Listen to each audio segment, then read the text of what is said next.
रामकृष्ण हरी. महाराष्ट्रातील सर्वात लोकप्रिय यूट्यूब चॅनल माऊली कीर्तन सोहळा या चॅनलवरील उपलब्ध सेवा सप्ताह कीर्तन, जयंती व पुण्यतिथी कीर्तन, भागवत कथा, शिवपुराण, रामकथा, संगीतमय भजन, हरी जागर इतर सर्व धार्मिक कार्यक्रमाचे लाईव्ह शूटिंग प्रसारण यूट्यूबवर करण्यासाठी आजच संपर्क करा.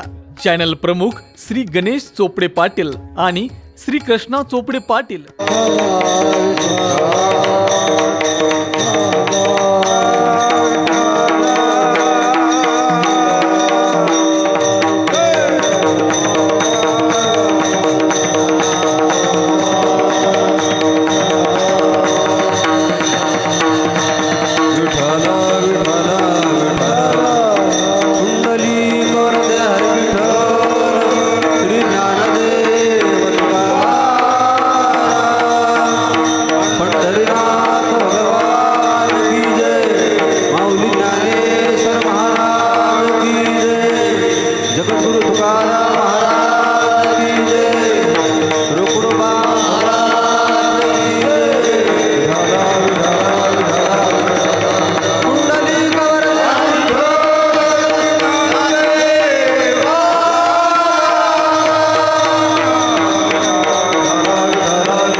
आवडे देवासी तो एका प्रकार, नामाचा उच्चार रात्रंदिवस.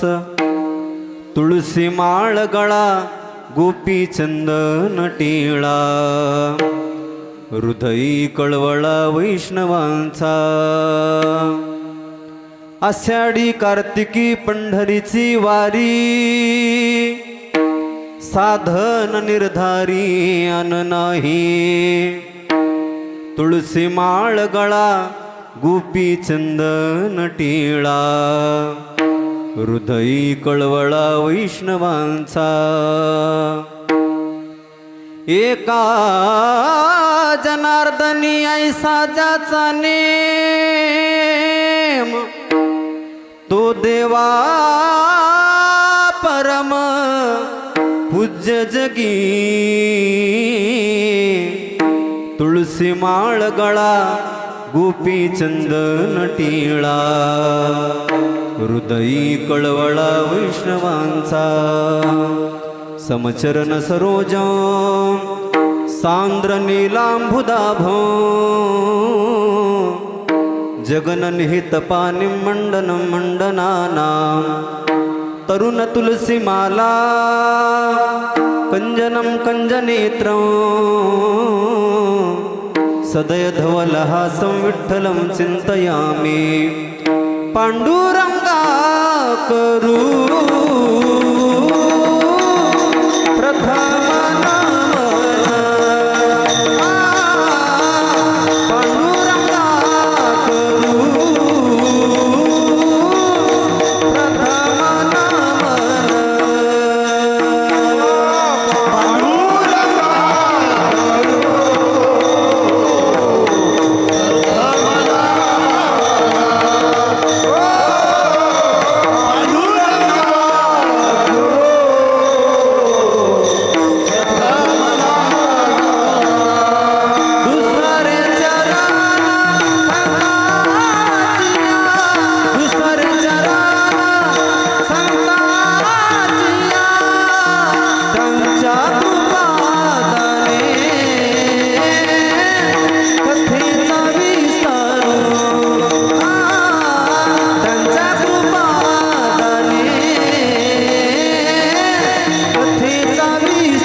दुसरे चरण संताचिया त्यांच्या कृपादाने कथेचा विस्तारू बाबाजी सद्गुरु दास तुका अलंकापुरी रम्य सिंहासनस्थो पदांबुज तेज स्मृती प्रदेश विधींद्रादिदेवैर सदा स्तूर्यमान समाधिस्थमूर्तिं भजे ज्ञानदेव ओम नमो ज्ञानेश्वरा करुणा करा दयाळा तुमचा अनुग्रह लाधलो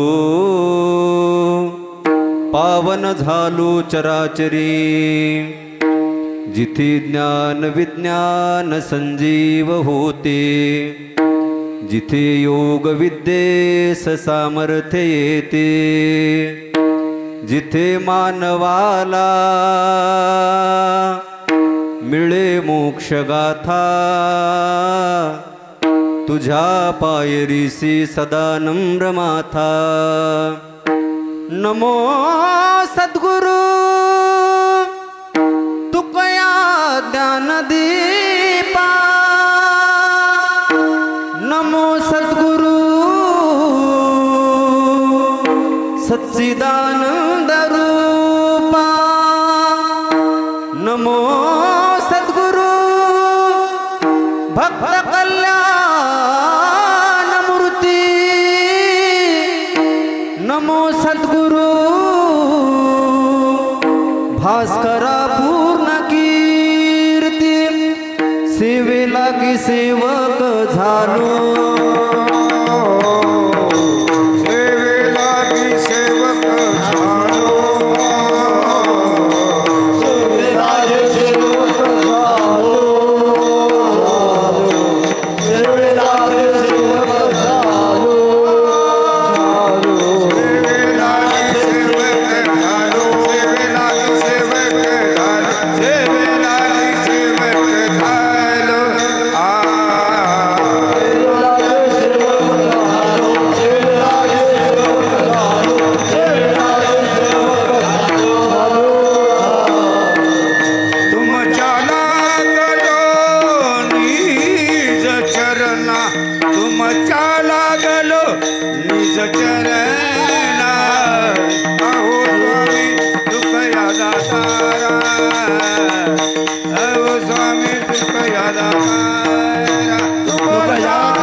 सेवक झालो तुमच्या लागलो निज चरणा अहो स्वामी तुकया देवा यावरी न करावा अभेर वरी बैसव पाऊले श्री गुरूंचे श्री गुरुचरण सरोजरजा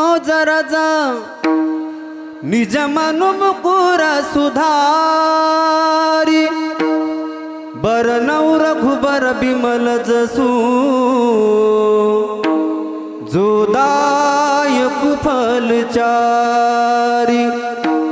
बुद्धिहीन तनु जानिके सुमिरो पवन कुमार बलबुद्धि विद्या देहु मोहे हरवु कलेस विकार विठाला विठाला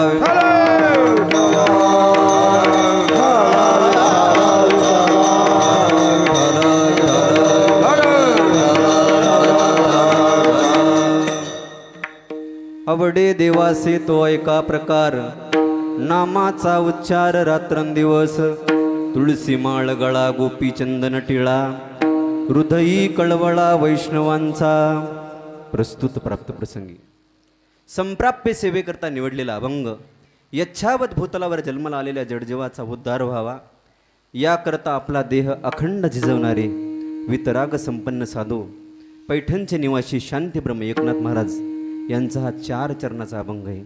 या अभंगामध्ये महाराज सांगतात सर्व जीवाला देव आवडतो, पण त्या देवाला काय आवडतंय याचं उत्तर महाराज या अभंगामध्ये करतात. विठ्ठला विठ्ठला विठ्ठला.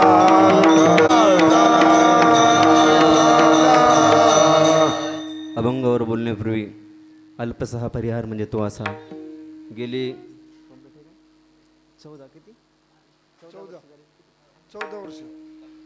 14 वर्ष झाली या कार्यक्रमाला. भव्य आणि दिव्य अशा स्वरूपामध्ये हा कार्यक्रम आहे. यामध्ये संगीत, तुलसी रामायण कथा, ग्रंथराज, ज्ञानेश्वरी पारायण असं सुंदर असे सर्व कार्यक्रम आहेत महाराज. त्या कार्यक्रमामध्ये आजची दुसऱ्या दिवसाची कीर्तनरूपी सेवा माझ्यासारख्या पामर बालकाकडे आलेली आहे. श्री क्षेत्र जागृत हनुमान मंदिर माझं भाग्य समजित बघा. धन्य मी मानिन आपुले संचित राहिलीसे प्रीत तुझे नामे. सुंदर अशा या दरबारामध्ये मला कीर्तनरूपी सेवा करण्याचं भाग्य मला लाभलं.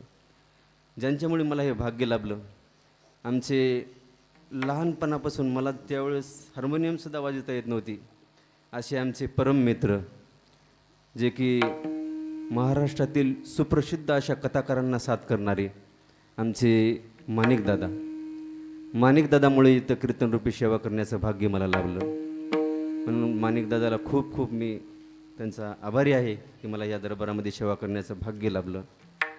तसेच कीर्तनरूपी सेवेकरता हे मंडळ कुठले लहान लहान इथलेच आपले जागृत हनुमान मंदिर रोकडोबा संस्थांचेच विद्यार्थी आहेत. गोपीचंद महाराज आपले. तसेच गावातील तरोडेकर भजनी मंडळी विठलापूरकर तरोडेकर आणि गावातील भजनी मंडळी सुंदर अशी भजनी मंडळी आहेत. भजनी मंडळाला द्यावे तेवढे धन्यवाद महाराज. खूप खूप सुंदर आहेत. तसेच आमचे हरिभक्त परायण महाराष्ट्रातील सुप्रसिद्ध मृदंगाचार्य तालमणी आमचे मंगेश महाराज राऊत महाराजांना पण खूप खूप धन्यवाद. तसेच सर्वात सुंदर सर्वांना आम्हाला आवाज देणारे निलेश भाऊ साऊंड सिस्टीमचं श्री क्षेत्र रोकडोबा संस्थान त्यांना पण खूप खूप धन्यवाद. त्यांनी पण खूप सुंदर सिस्टीम लावलेली. तसे आमचे ज्यानं माऊली HD चॅनलचे मालक आमच्यावर नितांत प्रेम करणारे आमचे गणेश भाऊ चोपडे त्यांना पण धन्यवाद. त्यांचं चॅनल आहे बघा माऊली कीर्तन सोहळा. आता जरी आपल्याला हे कीर्तन ऐकायला नाही मिळालं तर कधीही आपण माऊली कीर्तन सोहळ्यावर ही कीर्तनरूपी सेवा ऐकू शकतो. असे आमचे माऊली भाऊ चोपडे यांना पण धन्यवाद. आणि उरलेल्या वेळामध्ये भगवान रोकडोबा जशी बुद्धी देतील त्याप्रमाणे सेवा करण्याचा प्रयत्न करू. विठाला विठाला.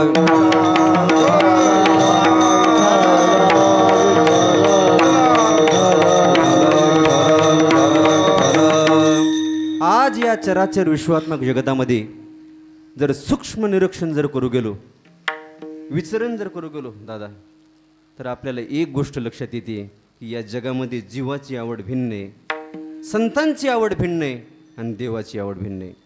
जीव अनेक आहेत, संत थोडे आहेत, देव मात्र एक आहे. जीव अनेक असल्यामुळे त्याच्या आवडीही अनेक आहेत. एकाला एक आवडत नाही, अनेकाला एक आवडत नाही आणि एकाला अनेक आवडत नाही. साधं आपल्या घरातलं उदाहरण घ्या. आपल्या घरात जर 10 माणसं असली सचिन भाऊ, तर त्या 10 माणसाची आवड सारखी आहे का? साधं उदाहरण घेऊ चहाचं. कोणाला गोड आवडते, कोणाला सपक आवडते, तर कोणाला डिकाशन आवडते. आपल्या घरातल्या माणसाची पण आवड सारखी नाही. म्हणून महाराज म्हणतात जीवाची आवड ही भिन्न भिन्न आहे. तुमचं आमचं जाऊ द्या. पुराणातील प्रसिद्ध उदाहरण आहे बघा. राजा दशरथाला 3 राण्या होत्या, कौशल्या, सुमित्रा आणि कैकेयी. 3ही राण्या राजा दशरथाच्या मनासारखं वागणाऱ्या होत्या, पण तिघीच्या आवडी मात्र भिन्न भिन्न होत्या.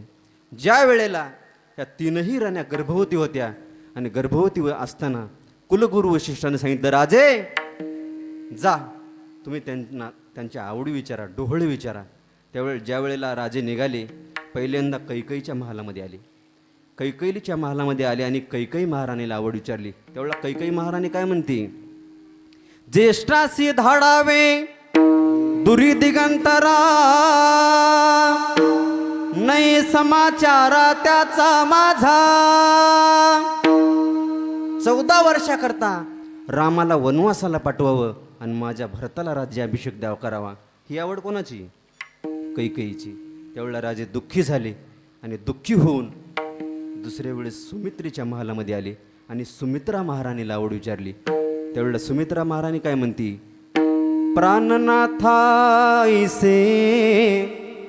वाटतसे जीवा, वडिलाची सेवा आहर्निसी.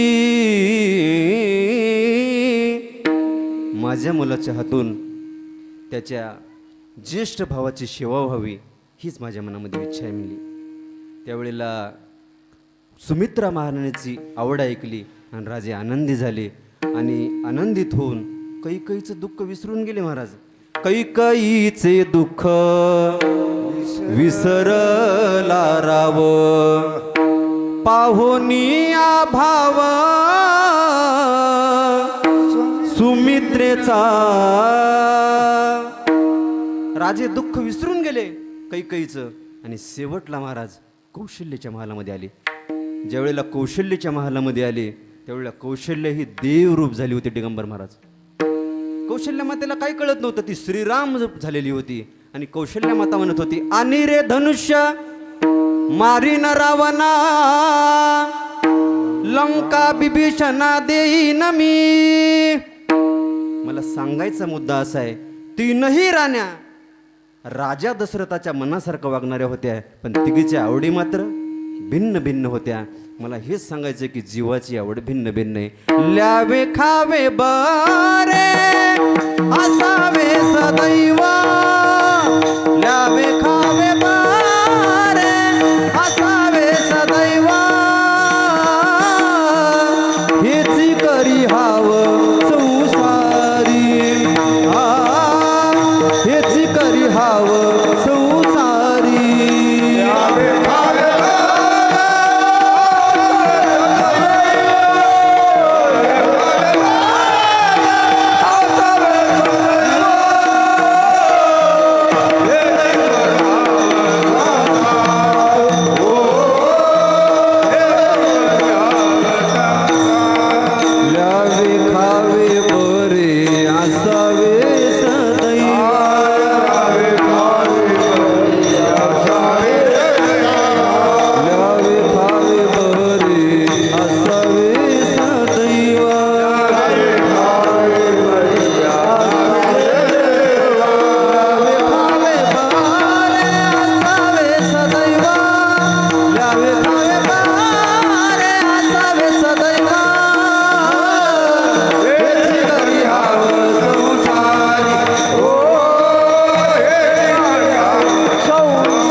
खावे बरे असावे सदैव, हीच करी हाव संसारी.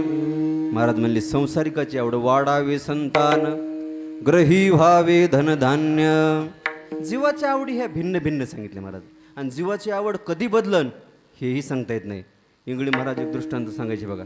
सचिन भाऊ, एक माणूस बूट घेण्यासाठी त्या दुकानदाराकडे गेला, बुटाच्या दुकानामध्ये, आणि त्या काळामध्ये 4,000चा बूट घेतला. स्पेशल मागविला होता याच्यासाठी ज्यानं. ते बूट घेतला आणि घरी आला, आणि घरी आल्यावर पत्नी म्हणाली, हे तुम्हाला ओपते का म्हणली, आता तरुण पोरावणी असं करायलात म्हणली, ह्या वयाला सोपते का म्हणली हे बूट आता. ते म्हणलं, अगं स्पेशल माझ्यासाठीच बूट मागवला आहे म्हणला. ते म्हणली, ते काय सांगू नका म्हणली, पहिला ते बूट परत करा म्हणली. नाईलाज झाला महाराजाचा. ते बूट घेतला आणि दुकानदाराकडे आलं. दुकानदार, हे बूट परत घ्या म्हणले. अहो साहेब म्हणले, तुमच्यासाठी स्पेशल मागवला आहे म्हणले बूट, आता हे माझा बूट कोण घेणार आहे, बूट हे महागाचा आहे म्हणले, आता ह्याला कोण लागणार आहे गिरायक म्हणले मला. ते काही सांगू नका म्हणले, आमच्या बायकोला हे बूट आवडत नाही म्हणले. हे घरी आलं आणि 4-6 महिन्याने पुन्हा त्या दुकानामध्ये गेलं आणि त्या दुकानदाराला म्हणला, दुकानदार ते बूट आहे का हो म्हणले. आईनं म्हणला साहेब तेवढ्या महागाचा बूट कोण घेणार आहे, पण एक सांगा म्हणले, आता तुमच्या बायकोची आवड बदलली काय म्हणली. ते म्हणले आवड नाही बदलली, बायकोच बदलली म्हणले. याला म्हणतात म्हणले जीवाची आवड कधी बदलन सांगता येत नाही म्हणले महाराज. विठाला विठाला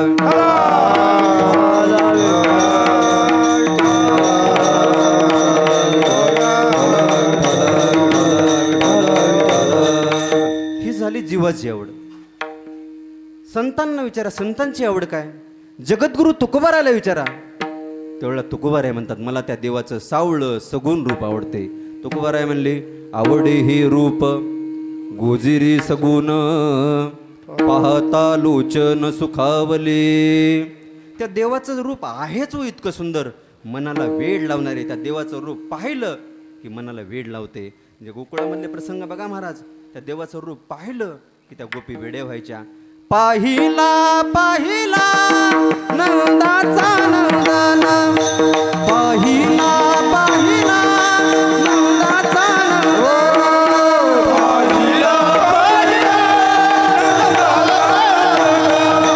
पाहिला पाहिला पाहिला पाहिला पाहिला नंदाचा नंदन, पाहिला पाहिला नंदाचा नंदन,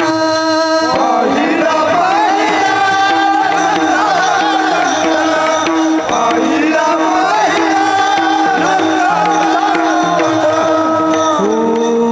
तीन विधीन मन, तीन विधीन मन, तीन विधीन मन, तीन विधीन मन, तीन विधीन मन, मन तीन विधीन मन, पाहिला पाहिला नंदाचा नंदन, पाहिला पाहिला नंदाचा नंदन, पाहिला पाहिला पाहिला पाहिला पाहिला पाहिला.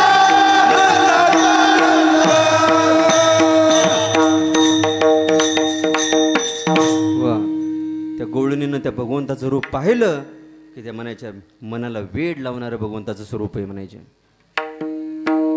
अहो मनुष्याला जीवाला तर देवाचं रूप आवडेल याच्यात काही शंका नाही, पण पुराणामध्ये अशी उदाहरण आलीत की प्राण्यांना सुद्धा देवाचं रूप आवडलं. भागवतातच कथा आलेली आहे. कालिया नाग होता, ज्यावेळेला कालिया नागाकडे भगवान श्रीकृष्ण परमात्मा गेले. त्या नाग लोकांमध्ये गेले असताना त्या नागपत्न्यानं भगवंताचं स्वरूप पाहिलं. आहा कितना सुंदर आहे. त्याची आई काही वेडी असेल का, इतक्या सुंदर बाळाला सोडून कुठे गेली असेल. त्यावेळेला भगवान श्रीकृष्ण म्हणाले मी बाळ नाही, तुमच्या पतीचा काळ आहे. पण महाराज साप चावताना कधी काळं गोरं पाहतो का, त्याला काय संबंध आहे महाराज रूपाचा. पण त्या नागपत्न्या भगवंताचं रूप पाहिल्यावर भुलल्या आणि म्हणाली बाळा आमचा पती जर उठला तर तुला जिवंत सोडणार नाही. पण भगवान श्रीकृष्ण म्हणाले त्याला संपवायला मी इथं आलोय. त्यावेळेला भगवान श्रीकृष्णाने जोरात त्या कालिया नागाच्या शेपटीवर लात मारली. लात मारल्यानंतर कालिया नाग उठला. कालिया नाग असं महाराज म्हणतात पुराणामध्ये, त्या कालिया नागाने लात मारल्यावर सुद्धा भगवंताचं स्वरूप पाहून प्रतिहल्ला भगवंतावर केला नाही. उदाहरण पुढं पूर्ण सांगायचं नाही, मला ह्याच्यासाठी सांगायचं की भगवंताचं रूप पाहिल्यावर प्राणी सुद्धा भुलले महाराज. विठाला विठाला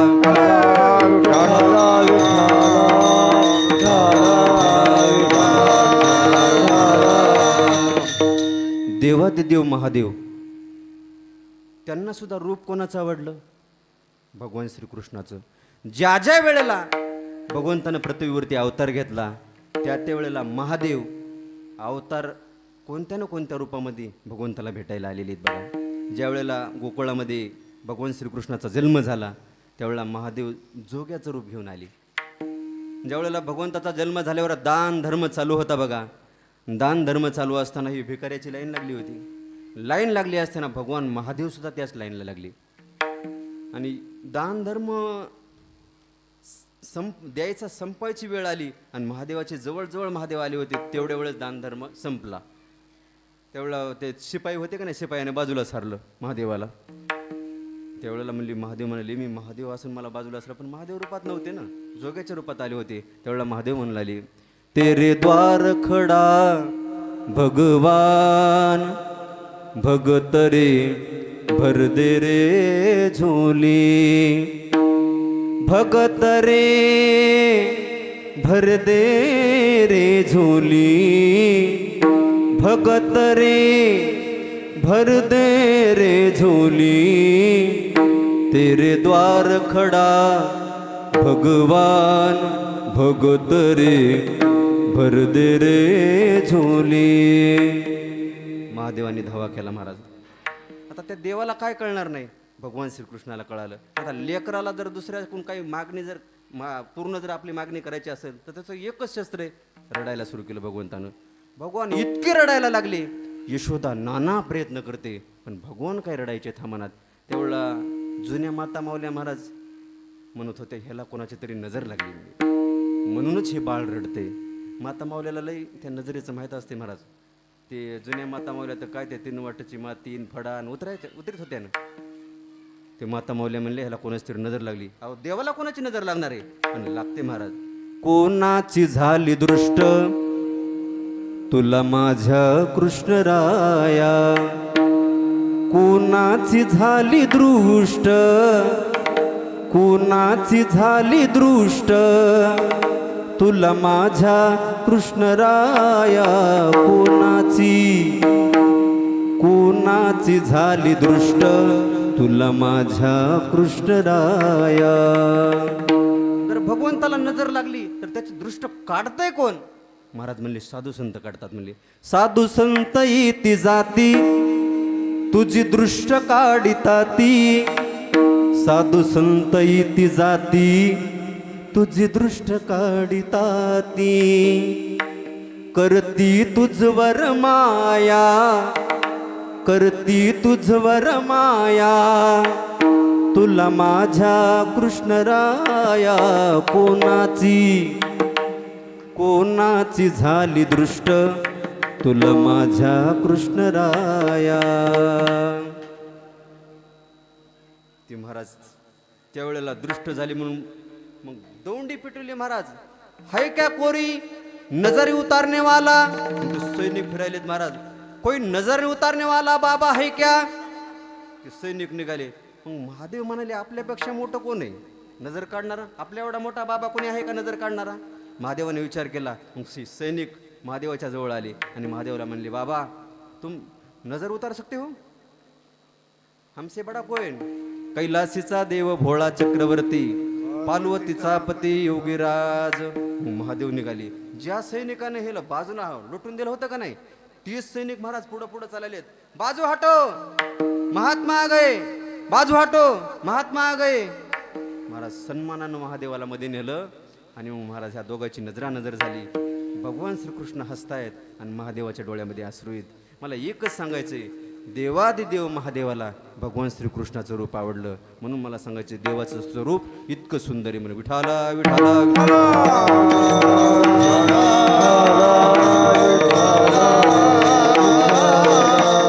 म्हणून तुकोबा राय म्हणले मला त्या देवाचं रूप आवडते. तुका म्हणे माझे हेची सर्व सुख, पाहिन श्रीमुख आवडीने. इतकं देवाचं स्वरूप सुंदर आहे. ज्ञानोबा रायाला विचारा. ज्ञानोबा राया तर म्हणले देवा तुझी शपथ घेऊन सांगतो की तू मला प्राणापेक्षाही जास्त आवडतोस. तुझी आन वाहीन गा देवराया देवराया, बहु आवडसी जीवा पासोनिया, कानडिया विठोबा कानडिया विठोबा. एकंदरीत सर्व संतांचा जर विचार केला महाराज तर त्यांना देव आवडला. एक विषय तो सकळांचा हरी, त्यांचा विषयच देव झालेला आहे. म्हणजे महाराज विषय तो त्यांचा झाला नारायण,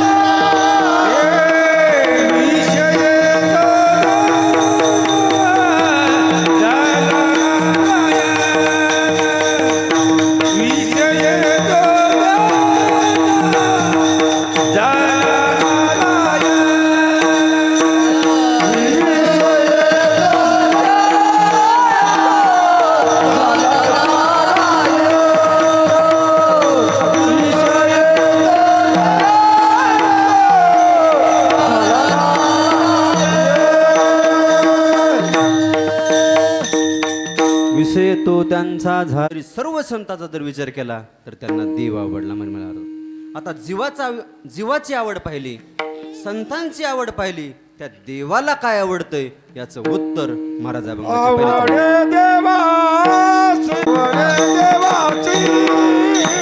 तो ऐका प्रकार. आवडे देवाची तो ऐका प्रकार. आवडे देवाची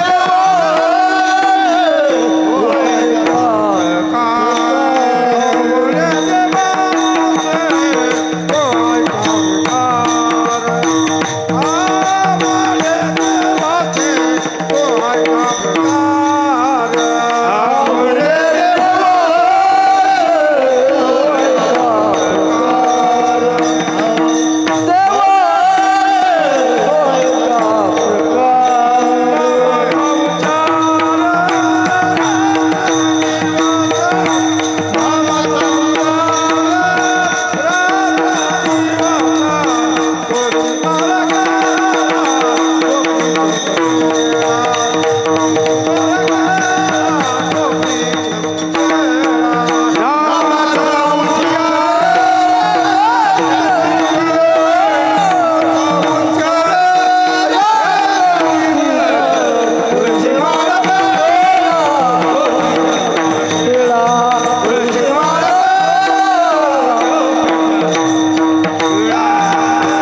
देवासी तो ऐका प्रकार.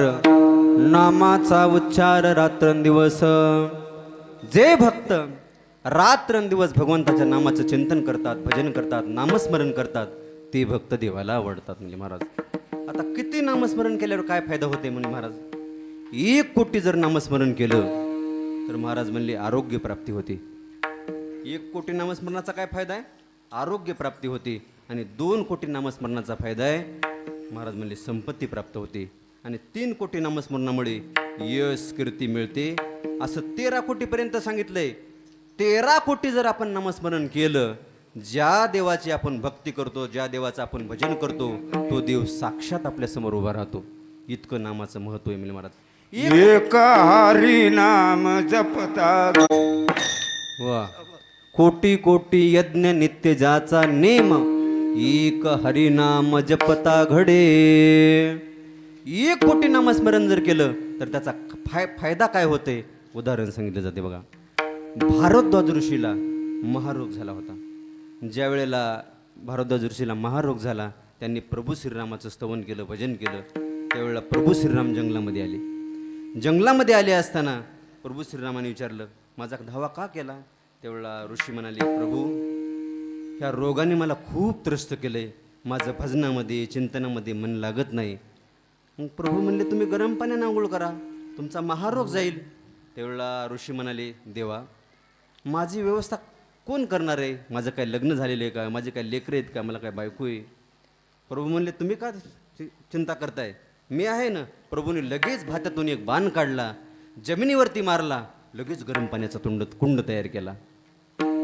करा म्हणले आंघोळ. त्यावेळेला ऋषी पाण्याच्या जवळ गेले. पाहिलं तर पाणी खूपच गरम होतं. प्रभू पाणी खूप गरम आहे, मला हे पाणी सहन होणार नाही. प्रभूने लगेच दुसरा बाण काढला, जमिनीवरती मारला, लगेच थंड पाण्याचा कुंड तयार केला. ऋषी गेले पाण्याजवळ. प्रभू हे पण पाणी खूपच थंड आहे, मला नाही सहन होणार. प्रभूने लगेच तिसरा बाण काढला, जमिनीवरती मारला आणि कोमट पाण्याचा कुंड तयार केला. घ्या म्हणले, तुम्हाला लागलं असं आता पाणी. त्या पाण्याने भारद्वाज ऋषीने आंघोळ केली आणि ऋषीचा महारोग गेला. हे उदाहरण याच्यासाठी सांगितलं की नामस्मरणाने नामस्मरणाने आरोग्य प्राप्ती होते. विठाला विठाला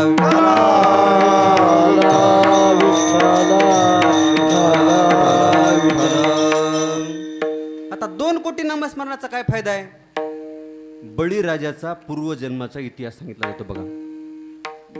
बळीराजा पहिल्या जन्मामध्ये दारुड्या होता आणि एका वेशीच्या नादी लागलेला होता. दररोज वनामध्ये जायचा आणि स्वतःच्या हाताने फुलं तोडून आणायचा आणि गजरा तयार करून वेशीच्या वेणीमध्ये घालायचा. हा त्याचा दररोजचाच उपक्रम.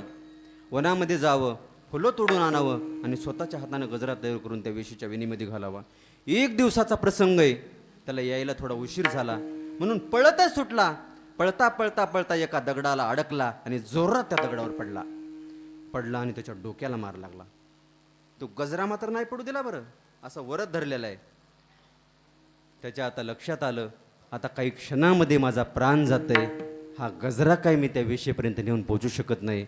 मग समोरच एक महादेवाचं मंदिर होतं. तो गजरा जोरात भिरकावला आणि म्हणला, हे भोलेनाथ म्हणला, आणि प्राण सोडला. जेवढा यमाच्या दरबारामध्ये गेला, यमानं सांगितलं, सांग तुला आधी पुण्याचं फळ भोगायचंय का पापाचं. त्यावेळेला बळीराजा म्हणाला, मी पुण्य केलंच नाही ना म्हणला. कधी पुण्य केलंय. ते यमाच्या दरबारात म्हणाले, तू एकदा म्हणालाच म्हणले हे भोलेनाथ. ते म्हणाला, एकदा म्हणल्यावर काय होते, जा म्हणले, 1 तासासाठी तू स्वर्गाचा राजा झालास. त्यावेळेला तो स्वर्गामध्ये आला. तो स्वर्गातलं ऐश्वर पाहिलं, पण त्या ऐश्वर्याला बोलला नाही. त्याने विचार केला, मी एकदा भोलेनाथाचं नाव घेतलं, मी 1 तासासाठी स्वर्गाचा राजा झालो, आणि ह्या 1 तास जर देवाचं भजन केलं तर काय होईल. महाराज त्या 1 तासामध्ये बळीराजानं 2 कोटी नामस्मरणाचं भजन केलं, चिंतन केलं. आता आपला 1 तास झाला, पण देवाचा 1 तास म्हणले आपले किती दिवस होते, त्याचा हिशोब आलाय पुराणामध्ये. देवाचा 1 तास म्हणले आपले किती दिवस. महाराज 4-5 तरी वर्ष होतात. त्या 4-5 वर्षामध्ये बळीराजानं चिंतन केलं, नामस्मरण केलं. परिणाम पुढच्या जन्मामध्ये बळी राजा झाला. नुसता राजा नाही झाला, त्रिभुवनाचा मालक, जगाचा मालक, ज्याने हे जग निर्माण केलं, अशा भगवान परमात्म्याला वामनाचं रूप घेऊन बळीराजाच्या दारामध्ये येऊन भीक मागावं लागली. कशाची ताकद आहे. नारद म्हणले, नामस्मरणाची ताकद आहे. नामस्मरणामुळे संपत्ती प्राप्त होते. विठाला विठाला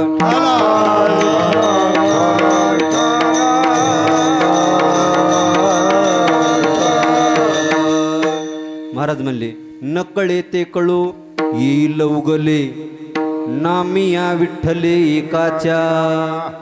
महाराज म्हणलेले, नामचिंतन केल्यावर काय होत नाही, काही सुद्धा होते म्हणले महाराज.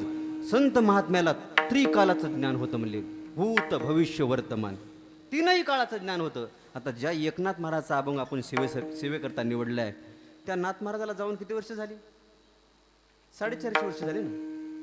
450 वर्ष झाली नाथ महाराजाला जाऊन. पण 450 वर्षापूर्वी नाथ महाराजांनी सांगितलं होतं बघा.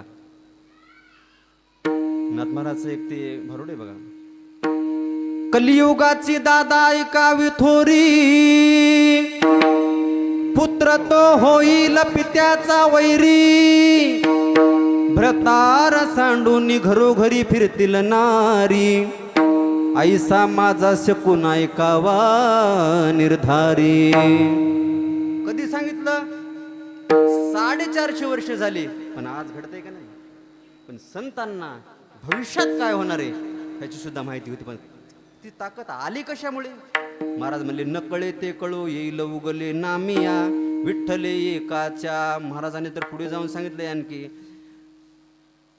कलियुगामध्ये दादा विपरीत होईल, बहीण भावा दोघा जणाचा विवाह लागेल, 5 वर्षाची नार भ्रतार मागेल, 6 वर्षाची नार गर्भीन राहील. आता माझ्या वयाला सोबणार नाही, मी काय ह्याच्यामध्ये खूप विस्तार करणार नाही महाराज. पण कधी सांगितलं हे. 450 वर्ष झाली. पण नाथ महाराजांना सांगितलं आज काय घडणार आहे.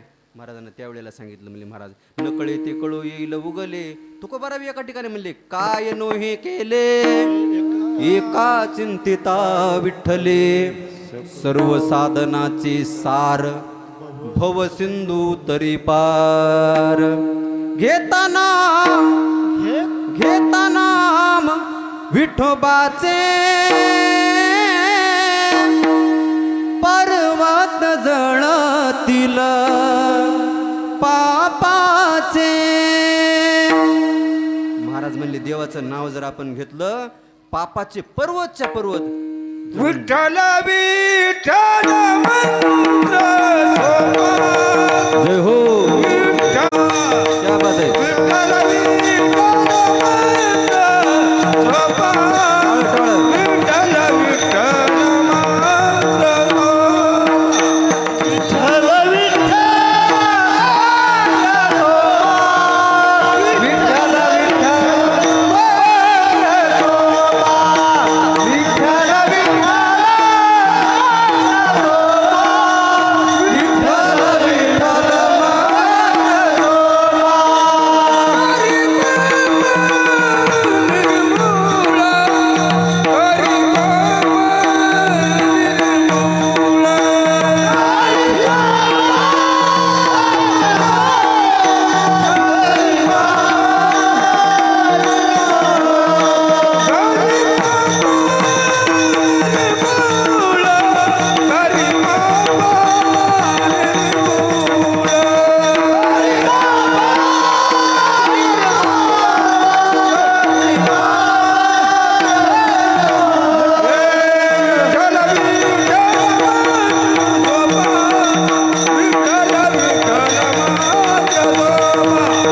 विठ्ठल विठ्ठल मंत्र सोपा करी पापा निर्मूळ. करी पापा निर्मूळ. बघा इतकं भगवंताचं नाव आहे म्हणले महाराज. जुन्या काळामध्ये एक जाहिरात असायची बघा टी व्हीवर, झेंडू बाम एक बाम तीन काम, सर्दी सर्द जसे आराम. एका खेडेगावातला मुलगा काही कामानिमित्त शहरामध्ये गेला आणि शहरामध्ये गेला असताना एका डॉक्टरच्या हाताखाली काम करायचं आणि त्या डॉक्टरकडे पेशंट यायचे. आता एक जण पेशंट आला की पेशंटला डॉक्टर विचारायचे काय होतंय. त्यावेळेला पेशंट म्हणायचा काय नाही हो, गुडघेच गेली, कीर्तनात बसायचं म्हणलं की त्रास व्हायला. त्यावेळेला डॉक्टर साहेब म्हणायचे बाळू एक सोनामुखी चूर्णाची पुडी आण. त्या बाळूने लगेच एक सोनामुखी चूर्णाची पुडी आणून द्यायची. दुसरा पेशंट यायचा, म्हणायचा डॉक्टर साहेब विचारायचे काय होते. डॉक्टर साहेब पोटच बिघडलो त्याच्यावर काही. डॉक्टर साहेब लगेच म्हणायचे बाळू एक सोनामुखी चूर्णाची पुडी आण. बाळू लगेच सोनामुखी चूर्णाची पुडी घेऊन यायचा. तिसरा पेशंट यायचा, डॉक्टर साहेब चेक करायचे काय होते. म्हणले ताप यायली डॉक्टर साहेब. डॉक्टर साहेब लगेच म्हणायचे बाळू एक सोनामुखी चूर्णाची पुडी आण. बाळूने विचार केला यांच्याकडे कोणताही पेशंट आला तरी सोनामुखी चूर्णाचीच पुडी द्यायलेत म्हणले, आणि ह्याच्या हाताखाली 500 रुपये महिन्यावर काम करण्यापेक्षा मी स्वतः दवाखाना टाकतो ना म्हणला गावाकडे जाऊन. मग बाळूनं काय केलं, पोतभर सोनामुखी चूर्णाच्या पुड्या घेतल्या, गावाकडं आला आणि घरावर पाटीच लावली महाराज. डॉक्टर सर्व जाणे येथे कोणत्याही रोगावर इलाज केला जाईल पाटी लावली. त्या गावामध्ये राहत होता एक कुंभार आणि कुंभाराचं हरवलं होतं गाढव. आता कुंभाराचं गाढव हरवल्यामुळं कुंभार त्रस्त होता महाराज. आता गाढव हरवल्यामुळं माती कशी आणावी आणि माती नाही आणली तर गाडगे कसे घडवावे आणि गाडगे नाही घडवले तर पोटाची महाराज खावं काय. गाडगे विकले तरच काहीतरी पैसा भेटत होता. मग कुंभार त्रस्त होता महाराज. आणि कुंभार त्रस्त असताना ह्या डॉक्टर साहेबाच्या घरापुढून जात होता तर पाटी वाजली की डॉक्टर सर्व जाणे. कुंभार गेला आतमध्ये. आता ह्या कुंभाराचं गाढव हरवण्याचा आणि ह्या डॉक्टरचा अर्थार्थी काही संबंध आहे का, नाही महाराज. पण हे डॉक्टर सर्व जाणे होते, यांच्याकडे कोणत्याही रोगावर इलाज होता. कुंभार आतमध्ये गेला, डॉक्टर साहेब माझं गाढव हरवलो याच्यावर काही इलाज आहे का. त्यावेळेला डॉक्टर साहेब म्हणाले झोपा. डॉक्टर साहेबांनी चेक केलं आणि डॉक्टर साहेब म्हणाले ही एक सोनामुखी चूर्णाची पुडी ग्लासभर पाण्यामध्ये घ्या म्हणली. आता ही कुंभाराने ते पुडी घेतली आणि घरी आला. आता कुंभाराला काही झालंच नव्हतं ना. ती सोनामुखी चूर्णाची पुडी पेल्यामुळं कुंभाराला झाला त्रास चालू. घे तांब्या पळ. कुंभाराला दमच नाही की सारखा कुंभाराला त्रास चालू झाला महाराज. कुंभार म्हणाला हे तांब्यानं घेऊन जाण्यापेक्षा बकेटच घेऊन जाऊन माळावर जाऊन बसतो म्हणला. कुंभारानं बकेट घेतला आणि माळावर जाऊन बसला. जसा कुंभार त्या माळावर जाऊन बकेट घेऊन बसला तसं त्याला दुसऱ्या माळावर गाढव चरलेलं दिसायले.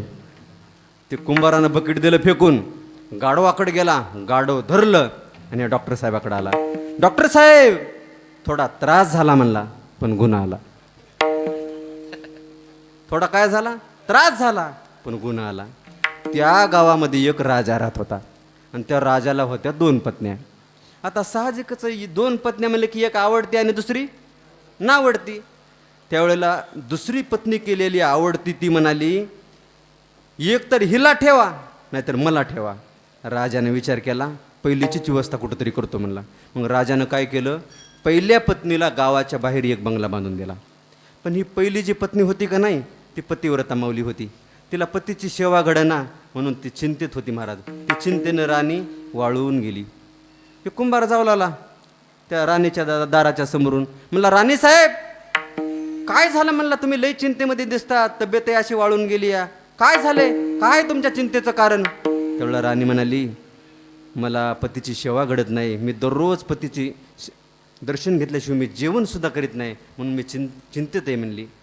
चिंता करू नका म्हणला, आपल्या गावात डॉक्टर आलेत, त्यांचं नावच आहे डॉक्टर सर्वजाने.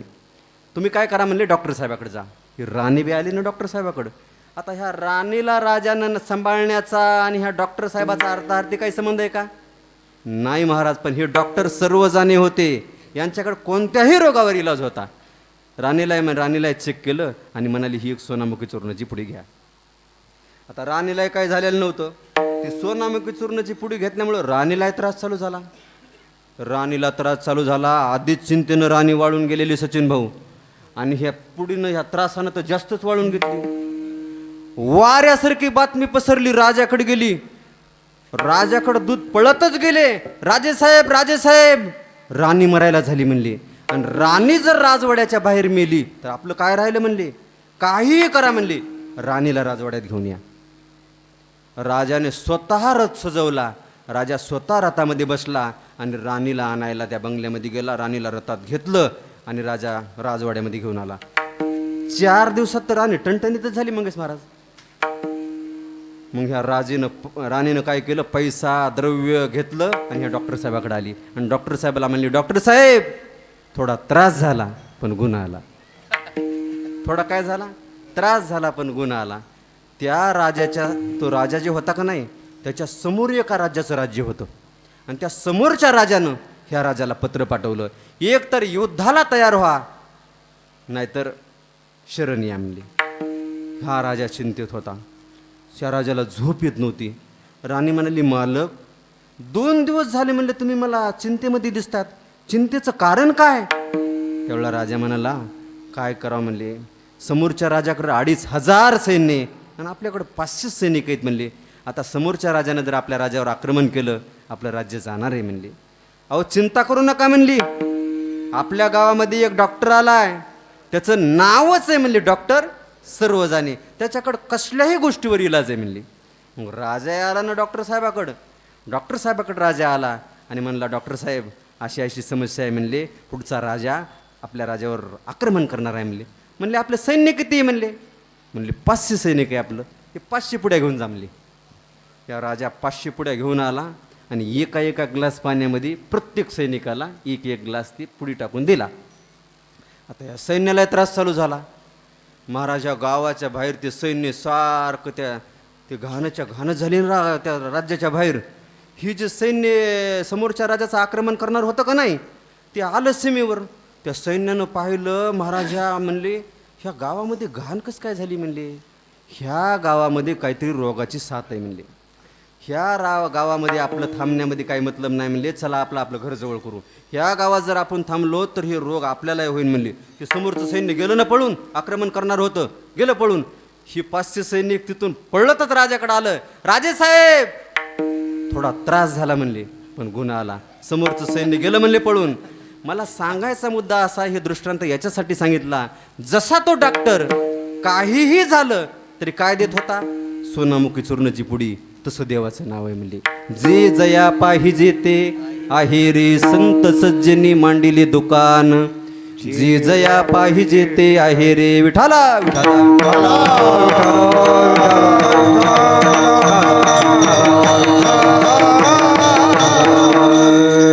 भगवंताचं नामस्मरण केलं पाहिजे महाराज, म्हणून चिंतन केलं पाहिजे. पण आपण चिंता करीत नाहीत महाराज, आपण चिंतन करीत नाहीत. आपण काय करतो, चिंता करतो रात्रंदिवस महाराज. चिंता आहे. कोई तन दुखी, कोई मन दुखी, कोई धन भी न रहे तो उदास, थोडे थोडे सब दुखी, पण सुखी कोण आहे, सुखी राम के दास. कोई तन दुखी आहे, आता बाबा गुडघे गेले का नाही, बसू द्यायला नाही, शरीरानं दुःखी आहेत महाराज. प्रत्येकाचं शरीर काय दुःख आहे, शरीरामध्ये समस्या आहेत. कोणाचं काय दुखतंय, कोणाचं काय दुखतंय. कोणी मनानं दुःखी आहे. एक जणाचं पोट दुखू लागलं म्हणून डॉक्टर साहेबाकडे गेला. डॉक्टर साहेबाला म्हणला, डॉक्टर साहेब माझं पोट दुखतंय हो म्हणले. कधीपासून दुखतंय म्हणले. बरेच दिवस झाले म्हणले महाराज. एक सोनोग्राफी केली, एक्सरे काढले, सगळं केलं म्हणले, भरपूर मेडिसिन, भरपूर गोळ्या खाल्ल्या म्हणले, पण पोटाला काय फरक नाही म्हणले. आणि कधीपासून दुखतंय म्हणले, शेजाऱ्यानं बंगल्या बांधल्यापासून. ह्या पोटाला इलाज इथं नाही म्हणले, तुम्हाला नामचिंतनामध्ये, भजनामध्ये, कीर्तनामध्येच जावं लागेल. कोई मन दुखी म्हणले, कोई धन बी न रहे तर उदास, कोणाकडे संपत्ती नाही, पैसा नाही म्हणून दुःखी आहे. पण सगळे दुःखीत म्हणा महाराज, थोडे थोडे सब दुःखी, पण सुखी राम के दास. जे भगवंताचं नामस्मरण करतात, जे भजन करतात, ते दुःखी सुखी सदैव सभाग्याचे पेटी हरिरंगीनाचे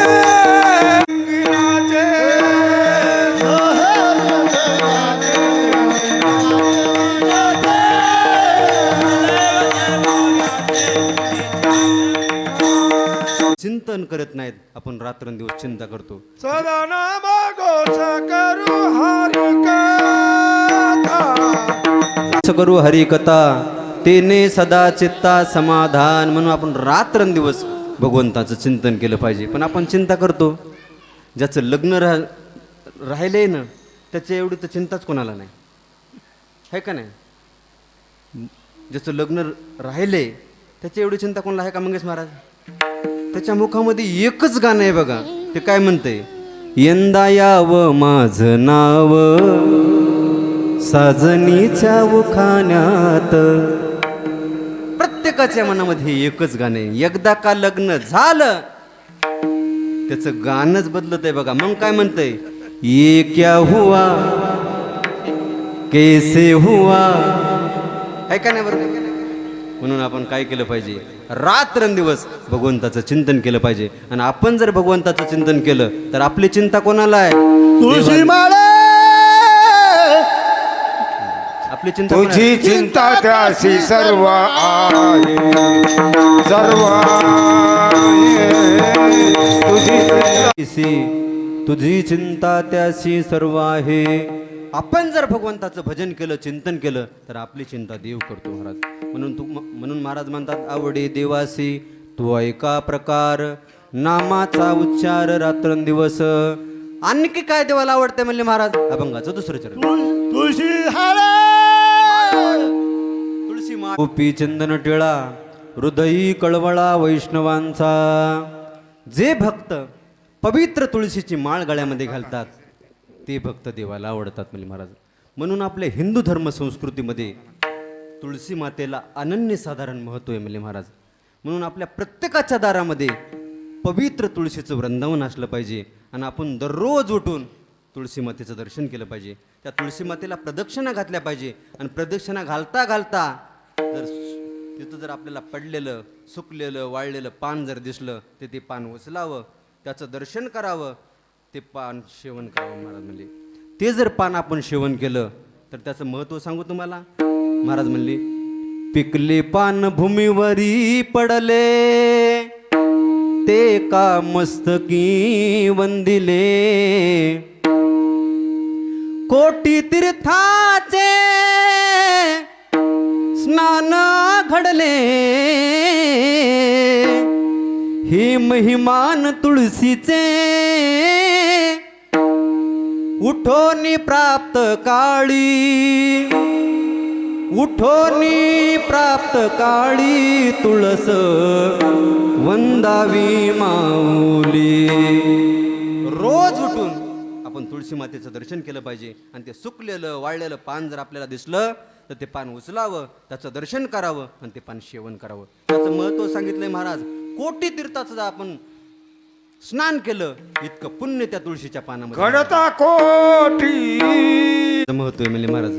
ज्या वेळेला भगवान श्रीकृष्ण गोपी बरोबर रासलीला करत होते आणि रासलीला करत असताना गोपी म्हणत होते, आम्ही किती भाग्यवान आहोत, साक्षात भगवान परमात्मा आमच्या बरोबर रासलीला करतोय. गोपीला थोडा अभिमान झाला. भगवंताला काही सहन होते बघा, पण अभिमान सहन होत नाही. तिळ मात्र जरी होय अभिमान, मीरू तो समान भार देवा. अहो देवाला नारदाचा सुद्धा अभिमान सहन झाला नाही. तुळशी रामायणामध्ये एक कथा येते बघा. त्या 5 कारणापैकी एक कारण आहे, नारद शाप दिनी एक बारा, कल्प एक तेही लगे अवतारा. नारदाला अभिमान झाला होता. नारद तपश्चर्याला बसले आणि नारद म्हणत होते, त्यावेळेला नारद तपश्चर्याला बसल्यावर इंद्रानं बरेच प्रयत्न केले ते नारदाची तपश्चर्या भंग करायची, पण नारदाची तपश्चर्या काय भंग झाली नाही. अप्सरा पाठवल्या, शेवटी कामदेवाला पाठवलं, पण तरीही नारदाची तपश्चर्या काय भंग पावली नाही. मग आता नारदाला कळालं की कामाला पाठवून सुद्धा माझी तपश्चर्या भंग झाली नाही. नारदाला म्हणले, ह्या पट्ट्यानं काय केला? काम जिंकला म्हणले. मग आता हे घरीच बसावं का नाही? सांगत फिरायले तिकडं तिकडं. पट्ट्यानं काय केलं? काम जिंकला. ब्रह्मदेवाकडे म्हणले, ब्रह्मदेवा तुम्हाला काय माहिती का नाही म्हणले. नाही म्हणले नारदा. तुम्ही पेपर काय वाचत नाहीत का म्हणले. वाचतो म्हणले. आजची हेडलाईन नाही वाचली. अहो पहिलीच बातमी की म्हणले पट्ट्यानं काम जिंकला. ते म्हणले मग ब्रह्मदेवाला गेले. ब्रह्मदेवापासून लगेच महादेवाकडे गेले. महादेवा काही कळालं का नाही तुम्हाला. म्हणले नाही. पट्ट्यानं काय केलाय? काम जिंकलाय. पण महादेवाने एक गोष्ट सांगितली बरं, ऐका, लक्ष देऊन ऐका. महादेव म्हणाले, मला म्हणलात तर म्हणलात म्हणले, पण ही गोष्ट तुम्ही विष्णूला म्हणू नका, त्याला खपत नाही म्हणले. तेवढा हेलाय दे कोण आहे काय की म्हणले, त्याला सांगू नका. म्हणजे माणसाचं असं असतंय बघा, जिथं जाऊ नका म्हणलं तिथं माणूस आधी जाते.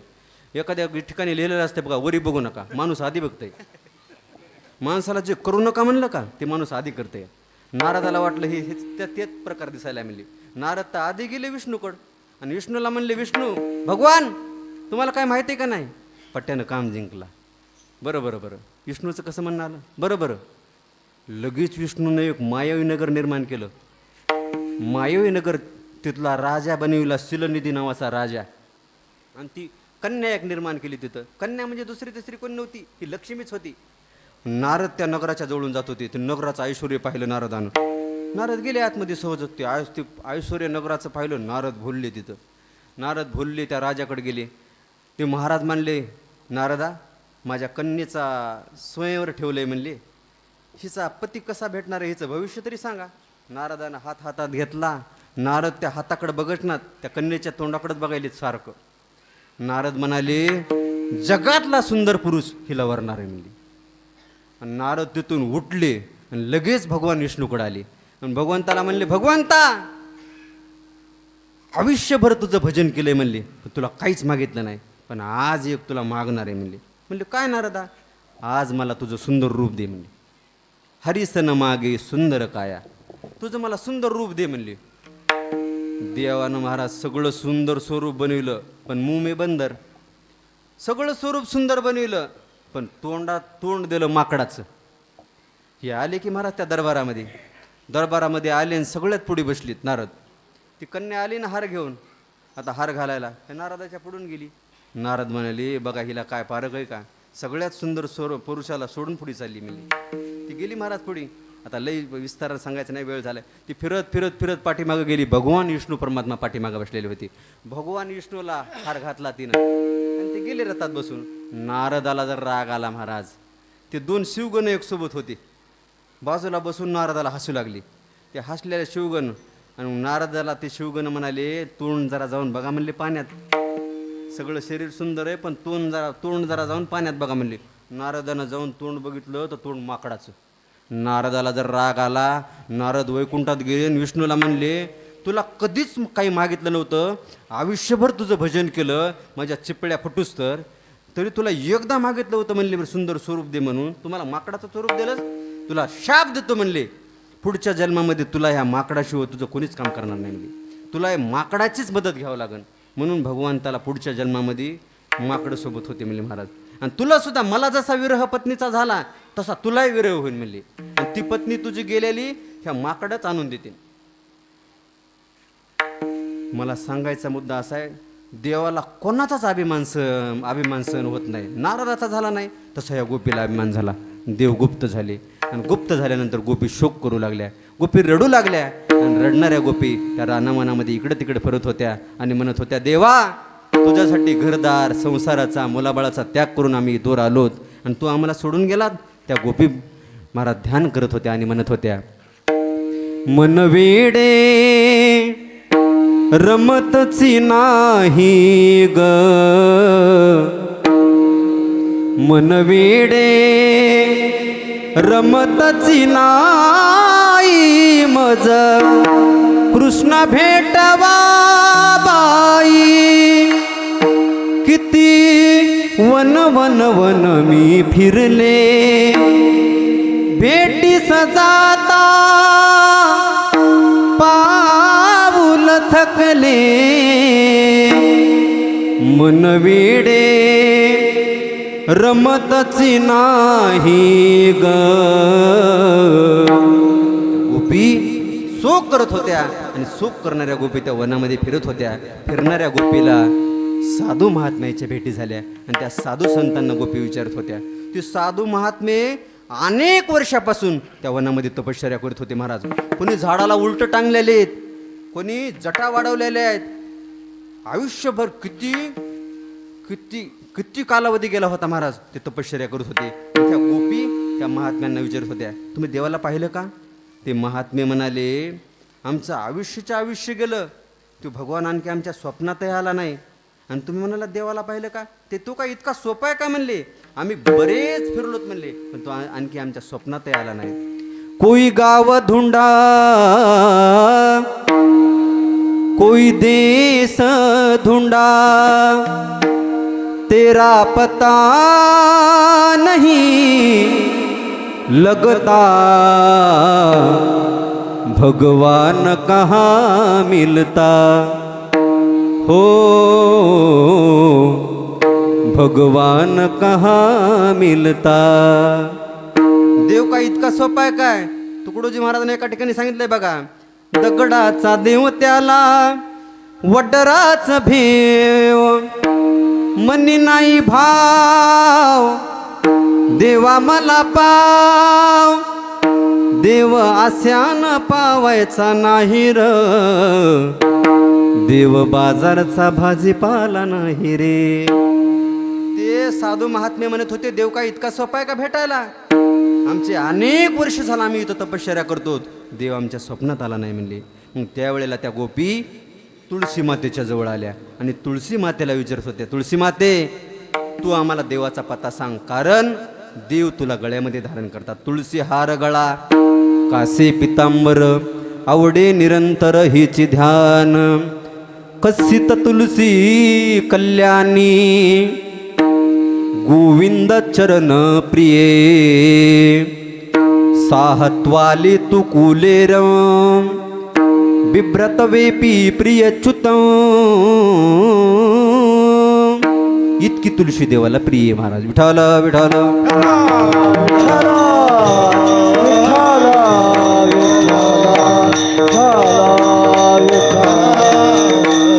जितकं तुळशी मातेचं महत्व आहे म्हणले महाराज, तेवढंच गोपीचंदनाचं महत्व आहे. जे भक्त पवित्र तुळशीची माळा गळ्यामध्ये घालतात आणि कपाळाला गोपीचंदनाचा टिळा लावतात, काळाचा सुद्धा लाग नाही म्हणले महाराज त्यांच्याकडे पाहण्याचा.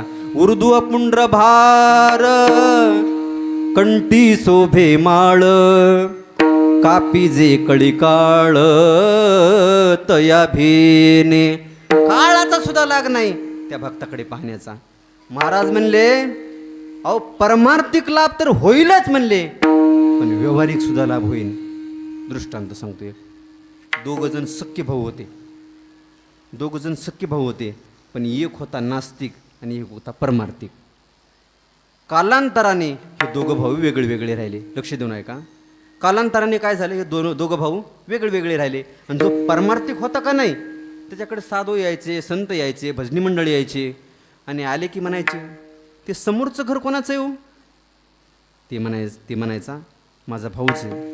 ते भजनामध्ये कीर्तनामध्ये दिसत नाही म्हणले. नाही महाराज, त्याला आवडत नाही, ते नास्तिक आहे, आवडत नाही, त्याला बोलवा बरं म्हणले इकडं. मग सोबतचे होते ते महाराज गेले बोलवाय त्याला, पण ते आला नाही महाराज, इतका नास्तिक होता. महाराज म्हणाले, तो आला नाही ना, आपण जाऊ म्हणले त्याच्या घरी. महाराज गेले त्याच्या घरी. महाराज त्यानं सन्मान नाही, काय नाही, काही केलं नाही. महाराज घरी आले. महाराज त्याला म्हणाले, पवित्र तुळशीची माळ गळ्यामध्ये घालावी, गोपीचंदनाचा टिळा कपाळावर लावावा, भजनाला कीर्तनाला यायला पाहिजे. तो म्हणला, महाराज ते भजन सोडून बोला म्हणला, मला बाकी दुसरं काही करतो म्हणला, ते कीर्तन बिर्तन मला सांगू नका म्हणला, दुसरं काही करतो म्हणला. बरं बरं बरं म्हणले. त्याच्यासमोर एक कुंभार राहत होता, आणि कुंभार होता धार्मिक. ते कुंभार दररोज उठायचा, दररोज उठून स्नान झालं की गाता वाचायचा, ज्ञानेश्वरी वाचायचा, पवित्र गोपीचंदनाचा टिळा कपाळावरती लावायचा. ती साधू महात्मे म्हणाले, तुला दुसरं काही होत नाही ना, तू दररोज उठून फक्त त्या कुंभाराच्या कपाळावरला गंध पाहायचा म्हणली. पण हा तुझ्यासाठी नियमच म्हणली, त्याच्या कपाळावरचा गंध पाहिल्याशिवाय तू अन्नाचा कणही घ्यायचा नाही, तू पाणी सुद्धा प्यायचं नाही म्हणली. हां, तेवढं करतो म्हणला. सूर्यवंशी होतं, उशिरा उठायचं, उठलं की फक्त गंध पाहायचा आहे म्हणला, त्याच्यात काय अवघड आहे म्हणला एवढं. एक दिवसाचा प्रसंग आहे महाराज. कुंभार लवकरच उठला आणि माती आणण्याकरता शेतात गेला. शेतात गेल्यावर हे उठलं ना उशिरा, उठून पाहतंय तर काय कुंभारात दिसेना. इकडं तिकडं बघायला घरी गेलं, त्याच्या कुंभार दिसेना.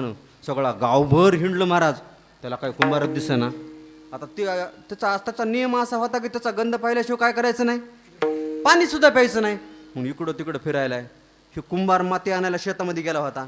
आणि माती खणता खणता काय झालं, कुंभाराला सापडला सोन्याचा हंडा. सोन्याचा हंडा सापडल्यावर कुंभारानं काय केलं, असं वरी पाहिलं, कोणी पाहिलं का म्हणून. तर हे तिकून येऊ लागलं.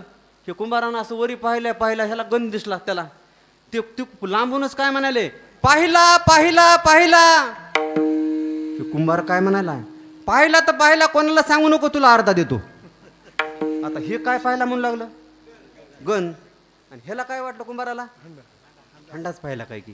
हे जवळ आलं, म्हणलं पाहिला तर पाहिला, कोणाला सांगू नको, तुला अर्धा देतो. हे म्हणाला, दुसऱ्याच्या कपाळावरला गंध पाहिला तर मला अर्धा सोन्याचा हंडा मिळाला म्हणला, आणि मी जर कपाळावर लावला तर काय फायदा होईल म्हणले महाराज. म्हणून महाराज म्हणतात, व्यवहारिक पारमार्थिक तर लाभ होईलच, पण व्यवहारिक सुद्धा लाभ होते म्हणले महाराज. विठाला विठाला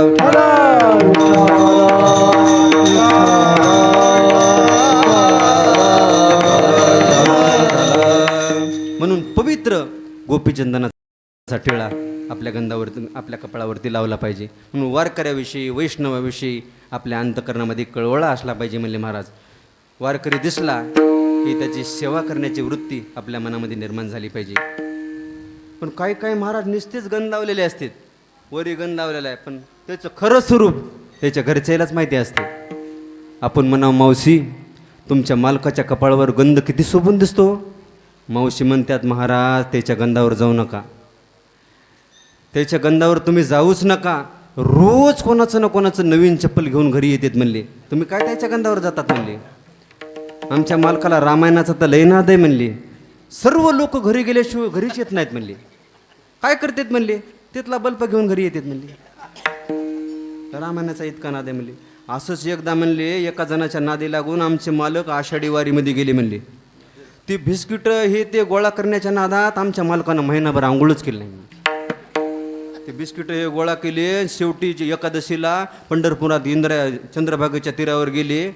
तिथं गेले, पिशवी टिकविली, त्याच वारकऱ्याची साबण घेतली, चंद्रभागेमध्ये आंघोळ केली, आणि त्या वारकऱ्याची पिशवी घेऊन घरी आले म्हणले.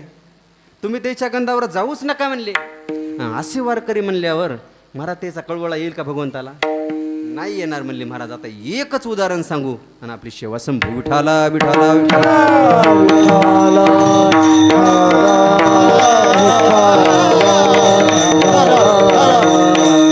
एका ठिकाणी कबीरदासजी म्हणले बघा, टोपी पहनाई सूत की पहनने वाले हजार, टोपी पहनाई सूत की पहनने वाले हजार, टोपी बिचारी क्या करे पेट में काला बाजार. है का नाही. टोपी काय कळणार आहे महाराज, वरी भगवा झाला नामे, अंतरी वस केला कामे. म्हणून वारकऱ्याविषयी आपल्या अंतकरणामध्ये कळवळा असला पाहिजे. किती कळवळा होता कबीरदासजी, आणि कमालाचं उदाहरण येते बघा. कबीरदासजीच्या घरी एक दिवस संत मंडळी आले. कबीराचे घरी आले संत जन, उठोनी कबीर संतान मन केले, बैसावया दिले त्रनासन. विठाला विठाला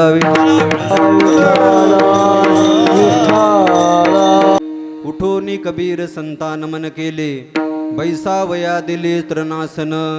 संत मंडळी करता आसन दिलं महाराज, आणि कांतेला म्हणाले, पत्नीला म्हणाले, एवढा प्रसंग लक्ष देऊन आहे का. पत्नीला म्हणाले, संत मंडळी आपल्या घरी आलेले आहेत, त्यांच्या भोजनाची व्यवस्था कर. कांतीसी म्हणत संत उपवासी. पत्नी म्हणाली, मालक 15 दिवसाचा उपवासी उंदीर आपल्या घरामध्ये 15 चक्रा मारून मेला तरी त्याला आपल्या घरामध्ये अन्नाचा कण मिळणार नाही. एवढी आपली परिस्थिती नाजूक आहे, आणि संत मंडळीसाठी कशी भोजनाची व्यवस्था करू. पण ती पत्नी होती महाराज, ती काय म्हणाली, मालक तुम्ही चिंता करू नका, आपल्या गावातला वाणी सावकार 7 वाजताच झोपतोय म्हणले, आता तर 10 वाजलेत. आपण काय करू म्हणले, त्या वाणी सावकाराचं दुकान फोडू, आणि संत मंडळीसाठी त्यांच्या भोजनाकरता आपण डाळ आणि पीठ सुद्धा घेऊन येऊ. ह्या दोघा नवरा बायकोचं बोलणं चालू आहे. त्यांचा मुलगा ऐकत होता, त्याचं नाव काय होतं, कमाल. तो कमाल ऐकत होता, आणि कमाल आला आणि म्हणाला, बाबा आईला घरी राहू द्या म्हणला, आपण दोघं जाऊ चोरी करायला. आता मी कशासाठी उदाहरण सांगालो हे लक्षात ठेवा बरं. वारकऱ्याविषयी वैष्णवाविषयी किती अंतकरणामध्ये कळवळा होता. मग हे दोघंजण आले चोरी करायला. ते दुकानदार गाढ झोपेमध्ये होता. बोल नका. दुकानदार गाढ झोपेमध्ये होता. झोपलेला असताना यांनी काय केलं, त्या दुकानाला छिद्र पाडलं आणि एक जण आतमध्ये जाईल असं एवढं छिद्र पाडलं. कमाल आतमध्ये गेला. कमाल आतमध्ये गेला तर त्यानं पाहिलं तर काय, पुढे पैशाची ढिगच्या ढिग. महाराज पुढे काय झालं, पैशाची ढिगच्या ढिग. पुढे ते देखिल्या द्रव्याची राशी नाही उपयोगासी आपुलिया. हे आपल्या उपयोगाचं नाही म्हणले. तुमचे रवित धन ते मज मृत्तिके समान. हे आपल्या कामाचं नाही म्हणाला. मग थोडं पुढं आला महाराज. पुढं आल्यावर पाहिलं तर त्याला डाळ आणि पीठ दिसलं. पुढे ते देखिले डाळ आणि पीठ आनंदला मोठा मन त्याच. त्याला खूप आनंद झाला आणि बाबाला म्हणला, बाबा सापडला म्हणला, फेका रुमाल. बाबाने रुमाल आतमध्ये फेकला. त्याचे 4 पदर केले महाराज. ते चोरी केलं. त्याच्यामध्ये पीठ टाकलं तरी ते पीठ त्याच्यातून गळत होतं. इतकं त्याला छिद्र होते. ते पीठ टाकलं त्याच्यामध्ये आणि संताला लागल एवढंच घेतलं महाराज. घरच्याचा सुद्धा विचार केला नाही. जेवढं संताला लागल तेवढंच घेतलं म्हण महाराज. संताच्या पुरती सामुग्री घेतली गाठती बांधिली तेव्हा त्याने ती सामुग्री घेतली आणि ते गाठोडं बाबाकडे दिलं. बाबाने ते गाठोडं घेतलं आणि बाबा म्हणले, बाळा चल बाहेर ये, झालं आपलं काम. बाळ म्हणाला, बाबा आपलं काम झालं नाही. ह्या वाण्याचं दुकान फुटलंय आणि फुटलेल्या दुकानाचा फायदा चोर घेतलीन आणि याचं सर्व द्रव्य सगळं चोरून नेते म्हणले. मग काय करतोस बाळा? सावध त्या वाण्या करून येतो. त्या वाण्याला सावध करून येतो म्हणले. तो कमाल निघाला ना महाराज. आला आणि ह्या दुकानदाराला म्हणला, ए दुकानदार उठ म्हणले, तुझं दुकान फुटलंय आणि फुटलेल्या दुकानाचा फायदा चोर घेतील आणि तुझं सर्व द्रव्य चोरून नेतील म्हणले. महाराज दुकानदाराला काही झोप लागलेली नव्हती. पैसेवाल्याला झोप लागत नाही बरं. अर्धवट झोपलेलं होतं. पैसेवाल्याला झोप येत नाही. अर्धवटच झोपलं होतं. लगेच उठलं. उठून बघतोय तर काय, चोर दिसायला. पण अंधारामध्ये काय झालं, त्या चोराचं तोंडच दिसलं नाही. मग महाराज दुकानदार लागला नाही ह्याच्या पाठीमागं पळत. आता मोठे मोठे दुकानं असले की आतमध्ये चलायला असते की इकडं तिकडं फिरायला असते.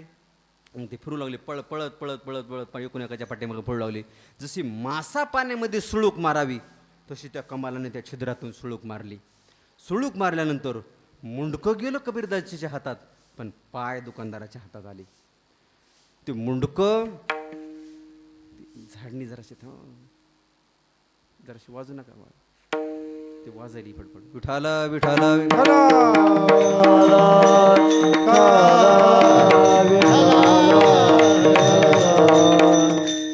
ते मुंडकं गेलं कबीरदासजीच्या हातात, पण ते पाय आले दुकानदाराच्या हातात. कमाल म्हणाला, बाबा 15 दिवसापासून तुमच्या पोटामध्ये अन्नाचा कण नाही. या दुकानदारानं जर माझे पाय ओढले तर दुकानदार मला ओळखेल आणि दुकानदार म्हणेल कबीरदासजी आणि कमाल रात्रीचे चोऱ्या करतात आणि दिवसा संत मंडळी जेव घालतात. त्यानं जर माझे पाय आतमध्ये ओढले तर तो ओळखेल आणि यानं जर ओळखलं तर संत मंडळी आपल्या घरी पुन्हा येणार नाहीत म्हणला. मग काय करू म्हणतोस बाळा? तुम्ही काय करा म्हणले, जाता जाता तुम्ही कापा माझे शिर. तुम्ही माझं मुंडकं कापा म्हणले. बरं कोणता बाप आहे बरं असा की स्वतःच्या हातानं स्वतःच्या मुलाचं मुंडकं कापील? पण बाबा तुम्ही जर माझं मुंडकं नाही कापलं तर फजिती होईल म्हणले. नका पिता शिर होईल फजिती घराशी नाही ती संत कोणी. तुम्ही जर माझं मुंडकं नाही कापलं तर फजिती होईल म्हणले.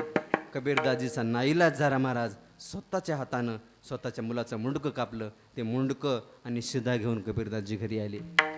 घरी आले, पत्नीनं पाहिलं तर शिदा हातात दिसायलाय. पत्नी म्हणाली, मालक कमाल कुठे आहे? त्यावेळेला कबीरदासजी पत्नीच्या गळ्यात पडून धाय मोकलून रडू लागले. कबीरदासजी म्हणाले, मुझे आज पता चला पुरा भक्त कमाल आधा भक्त कमील. संतांच्या भोजनाकरता आपल्या बाळानं प्राणाची आहुती दिली ग. मी आपल्या बाळाच्या अर्ध्यात सुद्धा नाही. आपल्या बाळानं संतांच्या भोजनाकरता स्वतःचा जीव द्यायला म्हणली. पण पत्नी होती महाराज ती कबीरदाजीची, ती म्हणाली लेकरू गेलं ना, जाऊ द्या म्हणली, आपल्या घरी संत मंडळी आलेली आहेत म्हणली. संत जर घरी आले तर काय असते म्हणले महाराज, दसरा दिवाळी तोचे आम्हा सण, सगळे संत जन भेटतील. संत मंडळी घरी आलेली आहेत म्हणले, तुम्ही असं रडू नका म्हणले. तिनं काय केलं महाराज, सर्व संत मंडळीसाठी स्वयंपाक बनवला. स्वयंपाक बनवून सर्व संत मंडळीला जेवू घातलं. सर्व संत मंडळी जेवले. रात्रीचा मुक्काम झाला. सकाळी संत मंडळी सर्व उठले आणि निघाले महाराज. संत मंडळी म्हणाले येतो कबीरदासजी आम्ही. पण कबीरदासजी म्हणाले मी येतो ना वाट लावायला तुम्हाला. कबीर निघाला बोळवित. इकडं ह्या दुकानदारानं काय केलं, त्या कमालाचे पाय आतमध्ये ओढले. पाहतोय तर काय, मग त्यानं काय केलं महाराज, गर्दा केला महाराज. तववानियाने केला से गलबला, चोर धरियला धावा धावा. चोर धरलाय म्हणला, धावा धावा धावा. मग सर्व गावातली मंडळी जमा झाली, सर्व लोक जमा झाली. लोक आश्चर्य करू लागले महाराज. हात तर पिठानं भरलेले आहेत, पण मुंडकं कुठे. लोक सगळे आश्चर्य करू लागले महाराज. पण मग ते काय केलं, ती बातमी गावातल्या राजाला सांगितली. श्रुत केली वार्ता गावीच्या राजाला, तो म्हणे चोराला जीवे मारा. राजानं फाशीची शिक्षा दिली महाराज. मग काय केलं, त्या सूळ रवला महाराज भागीरथीच्या तीरावर. सुळ तो रविला भागीरथी तिरी. ज्या मार्गावर हे संत मंडळी जाऊ लागली का नाही, त्याच मार्गावर महाराज सूळ रवला होता. आणि हे बिना मणक्याचं तर सुळावर असं उभं केलं होतं.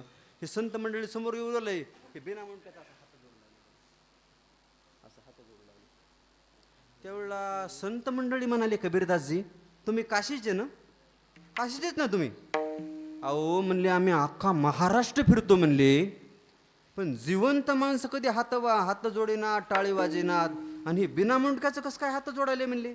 त्यावेळेला कबीरदासजी म्हणाले संतांची सेवा करता करता, संतांची सेवा करता करता हा देह पडलेला असावा म्हणले. संतांची सेवा मना इच्छा, संतांची सेवा त्याच्या मनामध्ये असेल म्हणले, आणि संत सेवा करता करता प्राण गेलेला असावा. अहो म्हणले इतकी जर ह्याच्या मनामध्ये संत महात्म्याविषयी वैष्णवाविषयी जर तळमळ असेल तर आमचा पंढरीचा पांडुरंग काय झोपा काढतो का म्हणले. अख्ख्या वारीचं पुण्य आम्ही समर्पित करू आणि ह्या बाळाला उठवू म्हणले. पण एक जण दुसरा काय म्हणाला, अहो तुम्ही बाळाला उठवला असतो म्हणले, पण मुंडकं नाही ना म्हणले. दुसरा म्हणला होडे मुंडकं नाही म्हणले, उठवलं असतं म्हणले. पण कबीरदासजी म्हणाले मी आणतो म्हणले मुंडकं, तुम्ही कसं काय आणतात म्हणले. मग घडलेला पूर्ण इतिहास कबीरदासजीने संत मंडळीला सांगितला.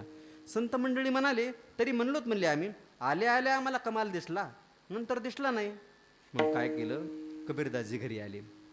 कबीरदासजी घरी आल्यावर त्या पत्नीची अवस्था आहे का म्हणले महाराज, त्या एका माईची अवस्था आहे का. ती माईनं मुंडकं समोर ठेवलंय आणि धाय मोकलून रडू लागली महाराज. आणि ती म्हणत होती नासिवंत देह त्याचा केला त्याग, धन्य ते वैराग्य तुझे बापा. किती तुझे गुण आठवू मी आता, सत्वधारी सुता कबीराच्या, सत्वधारी सुता कबीराच्या, सत्वधारी सुता कबीराच्या. नासिवंत देहा त्याचा केला त्याग, नासिवंत देह त्याचा केला त्याग. ती एक माय रडत होती महाराज. सर्वांना वाटं लावलं आणि पुन्हा ती आई रडत होती. या जगामध्ये एकच पात्र असं आहे बघा, जगामध्ये आपल्याला काही पुन्हा पुन्हा मिळेल, पण एकदा गेलेली माय ती पुन्हा मिळणार नाही. पुन्हा पुन्हा पैसा मिळेल, सत्ता मिळेल, संपदा मिळेल, ऐश्वर्य मिळेल, पण एकदा गेलेली माय ना जीवनात पुन्हा कधीच मिळणार नाही. वो कौन सी चीज है जो यहाँ नहीं मिलती, वो कौन सी चीज है जो यहाँ नहीं मिलती, सब कुछ मिलता है यहाँ लेकिन माँ नहीं मिलती, लेकिन माँ नहीं मिलती. सबसे बड़ी है माँ पगले, सबसे बड़ी है माँ, माँ से बढ़कर कोई नहीं है, माँ देती है दुआ, ओ माँ सबसे बड़ी है माँ पगले, सबसे बड़ी है माँ. ती माय सुख करत होती आणि कबीरदासजी आले आणि म्हणाले, ते मुंडकं इकडं आण, संत मंडळी आपल्या लेकराला जिवंत करणार आहेत म्हणले. महाराज मरण प्राय झालेल्या जीवाला मुखामध्ये अमृत पडावं तद्वत त्याची अवस्था झाली. महाराज इतकी खुश झाली. ते मुंडकं कबीरदासजीकडे दिलं. कबीरदासजी ते मुंडकं घेऊन संत महात्म्याकडे आले आणि संत महात्म्याने ते मुंडकं लावलं आणि पांडुरंगाचा धावा केला. पांडुरंग परमात्मा प्रगट झाले आणि कमालाला उठवलं. कमाल देवाला का आवडला हो? कारण त्याच्या वैष्णवाविषयी, वारकऱ्याविषयी कमालाच्या अंतकरणामध्ये कळवळा होता. म्हणून महाराज म्हणतात, हृदयी कळवळा वैष्णवांचा, तुळसी माळ गळा गोपीचंदन टिळा, हृदयी कळवळा वैष्णवांचा. महाराज तिसऱ्या चरणात सांगतात, आषाढी कार्तिकी पंढरीची वारी, साधन निर्धारी आन नाही. हे सर्व जे नियम ज्याच्या जीवनामध्ये आहेत ना, तू महाराज म्हणले देवाला परमपूज्य आहे. अभंगाचं शेवटचं चरण. एका जनार्दने ऐसा ज्याचा